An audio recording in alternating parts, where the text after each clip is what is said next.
Hi friends, వీటిని beautiful places స్పెషల్కి స్వాగతం. ఈరోజు మనం చెప్పుకోబోయేది వాడపల్లి శ్రీ వెంకటేశ్వర స్వామి ఆలయంలో సుప్రభాత సేవ ఏ విధంగా జరుగుతుంది, స్వామివారికి హారతి ఏ విధంగా ఇస్తున్నారు అనే దాని గురించి ఈరోజు మనం ఈ వీడియోలో తెలుసుకుందాము. అంతకన్నా ముందుగా మన ఛానల్ని ఇప్పటివరకు ఎవరైనా సరే సబ్స్క్రైబ్ చేసుకోకపోతే ఇప్పుడే మీ వంతుగా మన ఛానల్ని లైక్ చేసి సబ్స్క్రైబ్ చేసుకోండి.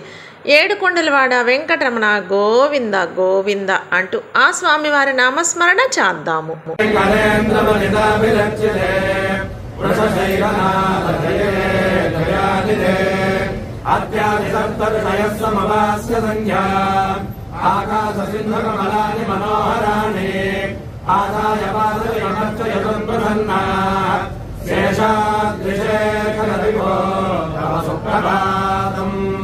पंचाननाभ्यवरन्मुखवासवाद्या कैविकमादितिलितं विबुधास्तु वन्दे भाषामदिक्पटदिवासरशुद्धिमानात् शेषाद्रिशेखरविभो तव सुप्रभातम् एष प्रफुल्लसरसेरुहदादिकेन भोगद्रमादिसमनोहरपालिकानाम् आपाद्यमन्द